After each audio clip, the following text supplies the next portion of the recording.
मेरा साथ छोड़ दो। मालिक कभी भी एक गरीब और इंडिपेंडेंट लड़की को बहू बनाने पर राजी नहीं होंगे। तेरा वादा ड्रामे में अब आयजा ने तो शान से शादी की थी कि उसे एक घर एक फैमिली मिल गई, वो घर संभालेगी। जो आज तक बेघर रही उसे ही पता है कि घर की कदर कि घर की अहमियत क्या होती है। इसी वजह से उसने जॉब छोड़ दी ताकि अपनी सास और शौहर की खिदमत कर सके, उनके दिलों में जगह बना सके।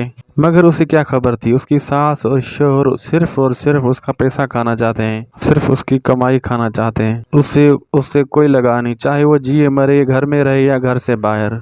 अब आयजा की मजबूरी है, जॉब करेगी, घर को संभालेगी, अपनी सास की भी कदर करेगी। अब शयान की माँ को भी एहसास होगा कि आयजा कितनी अच्छी लड़की है। रेहान तो सब कुछ छोड़कर इस मुल्क से बाहर चला जाएगा, जिसके बाद सारा और अली के दरमियान जितनी भी गलत गुमानियां हैं वो खत्म हो जाएंगी। लेकिन मारिया जो इतना ऊंचा उड़ रही थी, अब ऐसा जमीन पर गिरी है कि उसे उठाने वाला कोई नहीं। उसका गरूर तो अब टूटा है। अब तो बिलाल ही बस पछता ही रहा है कि क्यों उसने अपनी बीवी की बातों में आकर गलत फैसले किए। अगर वो मारिया की बातों में ना आया होता तो आज इज्जत की जिंदगी गुजार रहा होता। अब तो उसे एहसास हो रहा है कि साइम बिल्कुल ठीक कहती थी, उसे साइम की बात ही सुननी चाहिए थी, न कि मारिया की। साइम ही है जो बिलाल के काम आई, जिसे वो किसी गिनती में नहीं लेकर आता था, उसकी इतनी इंसल्ट करता था सिर्फ और सिर्फ अपनी बीवी की वजह से। मज़ीद ड्रामा रिव्यू के लिए हमारे चैनल को सब्सक्राइब कीजिए, लाइक कीजिए और दोस्तों से भी शेयर कीजिए।